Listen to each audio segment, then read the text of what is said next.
Usai memenangi Pilkada DKI tahap kedua, Anies Baswedan menemui Basuki Cahayapurnama di Balai Kota pada Kamis pagi 20 April 2017 membahas anggaran daerah perubahan DKI 2018.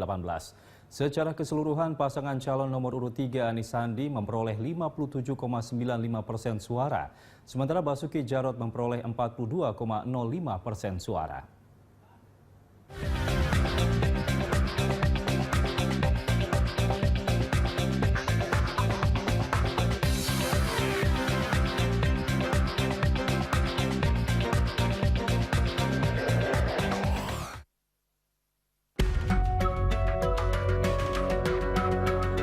Gubernur DKI terpilih sesuai hasil real count KPU DKI, Anies Baswedan akhirnya menemui Basuki Cahayapurnama di Balai Kota pada Kamis pagi 20 April 2017. Pertemuan yang berlangsung 30 menit itu membahas anggaran daerah perubahan 2018. Saat ini musim pilkada dan pembahasan anggaran daerah perubahan atau APBDP 2018 berada dalam kondisi tidak selaras. Dalam APBDP 2018, pembahasan masih di era Basuki Cahayapurnama, sedangkan pada pelaksanaannya nanti berada di bawah kepemimpinan Anies. Kalau tidak ada pembicaraan sekarang, kalau tidak ada pembicaraan awal, maka anggaran yang disusun nanti tidak mencerminkan rencana-rencana yang dijanjikan di dalam kampanye gubernur baru. Agar pembahasan anggaran tidak berlarut-larut, kedua belah pihak harus lebih sering bertemu sehingga janji-janji kampanye Anies dapat diwujudkan. Saya sudah minta tim anggarannya Pak Anies kirimnya ke sini. Kan kita kan open data. Kita duduk bareng, kita susun mana yang harus cepat. Supaya begitu masuk bisa memenuhi janji-janjinya. Kamis 20 April 2017, KPU DKI Jakarta berhasil menyelesaikan real count menggunakan Sistem Informasi Penghitungan Suara atau SITUNG. Real count dihitung dari seluruh formulir C1 yang dikumpulkan dari tiap TPS. Hasilnya Anies Sandi menang di seluruh kota administratif Jakarta, yakni Jakarta Utara, Jakarta Pusat, Jakarta Selatan, Jakarta Barat, Jakarta Timur, dan Kabupaten Kepulauan Seribu. Data hitung cepat menunjukkan tingkat partisipasi pemilih meningkat dari 77,1% di putaran pertama menjadi 78% dari total pengguna hak suara 5.661.394 orang. Secara keseluruhan, pasangan calon nomor urut 3 Anies Sandi memperoleh 57,95% suara, sementara Basuki Jarot memperoleh 42,05% suara. Selanjutnya, KPU DKI Jakarta akan memulai rekapitulasi suara di tingkat kecamatan pada 20 hingga 26 April. Sementara rekapitulasi di kabupaten kota pada 26 hingga 28 April. Di tingkat provinsi akan dimulai 29 April hingga 1 Mei sebelum akhirnya penetapan pasangan calon pemenang Pilgub DKI putaran kedua diumumkan pada 5 atau 6 Mei 2017. Usai mengumumkan kemenangan versi hitung cepat di Pilkada DKI putaran kedua, partai pendukung dan pasangan calon berkumpul di kediaman Prabowo Subianto di Kertanegara, Jakarta Selatan. Pada kesempatan itu, Sandiaga Uno sempat menangis sebagai tanda keberhasilan memenangkan Pilkada DKI Jakarta.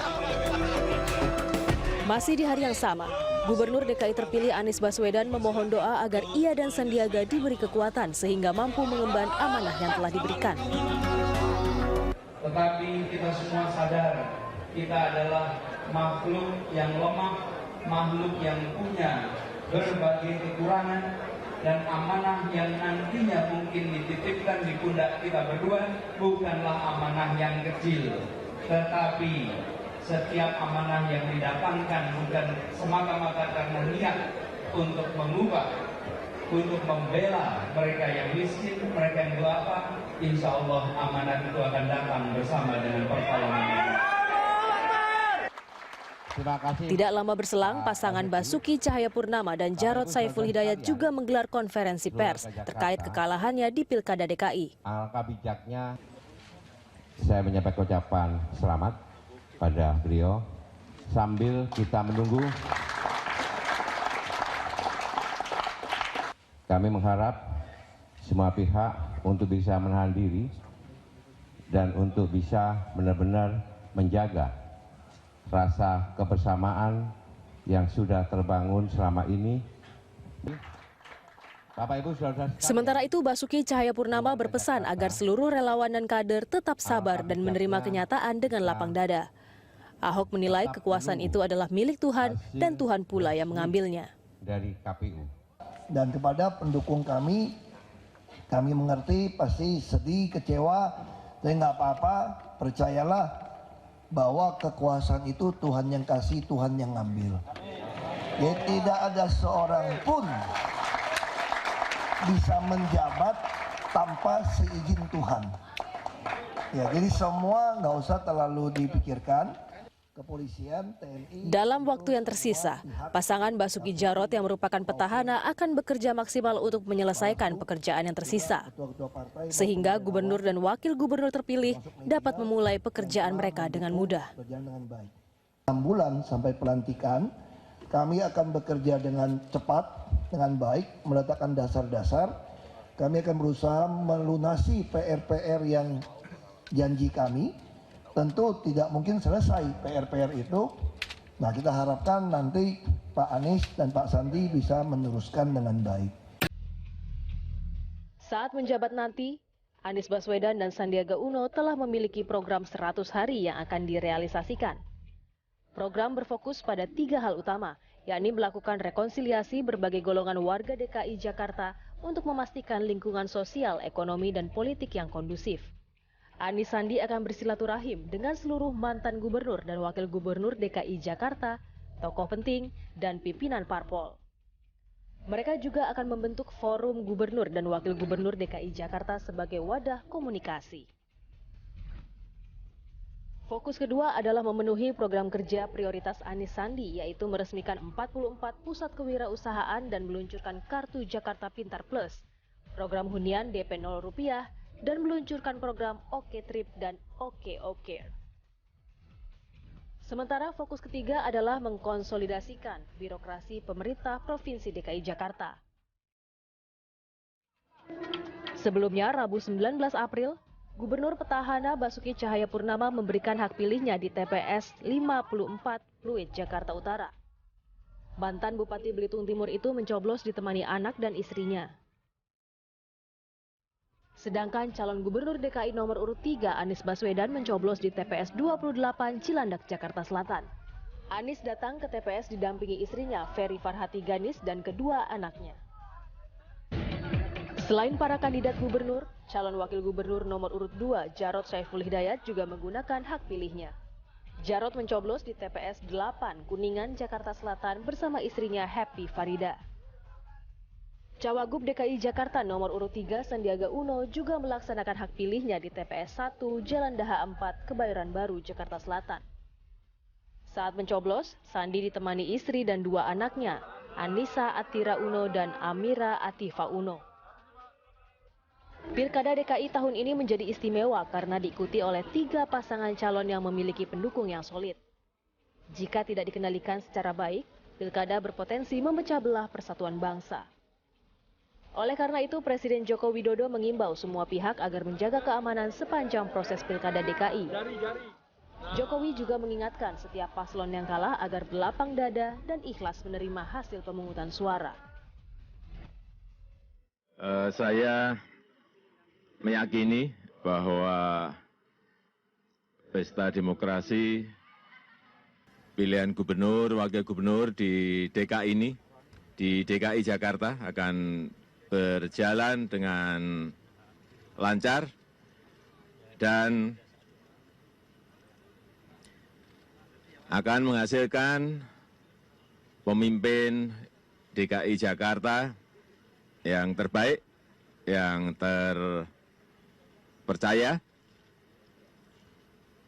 dan juga perbedaan pilihan politik jangan sampai memecah belah persatuan kita. Pilkada DKI Jakarta putaran kedua telah berlangsung lancar. Hal itu bisa diketahui dari penyelenggaraan yang berlangsung aman tanpa bentrokan. Aksi intimidasi yang dicurigai terjadi secara masif juga tidak terjadi. Alhamdulillah berjalan lancar ya. partisipasi juga cukup tinggi, kemudian juga tidak ada crowded di beberapa TPS seperti yang terjadi pada masa yang putaran pertama yang lalu ya. Dan mungkin saja memang di beberapa TPS ada insiden-insiden, ada kejadian yang saya kira memang ini tentu tidak sempurna. 13.034 TPS pasti tidak semuanya itu sesuai dengan harapan. Tidak boleh ada ujaran-ujaran kebencian. Bagi pengamat politik Ray Rangkuti, Pilkada DKI putaran kedua berlangsung dengan sangat baik. Oleh karena itu, semangat perpecahan harus dihentikan. Yang hebat itu adalah soal program. Apa yang kita khawatirkan sebelumnya terjadi dengan sangat pada faktanya memang nggak terjadi gitu. Diakhiri dengan saling ya sudah dilakukan, pilkada sudah berlangsung, apapun yang terjadi ya harus diakhiri dengan kita harus punya selalu kata stop di sini gitu. Sebab kalau terus-menerus kita lanjutkan nggak ada akhirnya dan yang terjadi adalah terus-menerus di bangsa ini konflik dan konflik gitu. Di bulan Oktober nanti serah terima jabatan. Sementara bagi tim Anies Sandi, hal penting yang harus dilakukan saat ini adalah mengawal penghitungan suara di KPUD. Baru kemudian melangkah lebih jauh untuk melakukan rekonsiliasi dan komunikasi. Pembuatan kebijakan publik perlu menyadari bahwa ini adalah bagian dari proses demokratisasi sebagaimana tadi disampaikan. Pak Ahok dan Pak Jarod sendiri juga sudah mengucapkan selamat ya. Dan kemudian yang tentunya perlu yang berikutnya langkahnya adalah melakukan bisa dikatakan sebagai sebuah bagian dari rekonsiliasi komunikasi karena ini akan ada estafeta. Tetapi tentu estafetanya tidak otomatis langsung ya karena Pak Basuki masih akan menjabat sampai di bulan Oktober, nanti serah terima jabatan itu di bulan Oktober. Gaya kepemimpinan Anies Baswedan dan Basuki Cahayapurnama memang berbeda. Anies sangat rapi dalam bertutur, mengartikulasikan gagasan dan pikirannya lewat kata-kata. Sementara Basuki gayanya sangat tegas, ceplas-ceplos dan berani mengambil keputusan tak populer. Jika Basuki Cahayapurnama terbiasa dengan sikap tegas dan berani, maka Anies Baswedan harus mampu mengimbangi dengan gaya kepemimpinan yang menjadi teladan. Tentu saja, sikap teladan tidak hadir dari kata-kata, melainkan lewat perbuatan. Kendati demikian, di balik semua itu, pemimpin Jakarta seharusnya memiliki prinsip bersih, transparan, profesional, dan punya empati melayani. Tim Liputan Berita 1.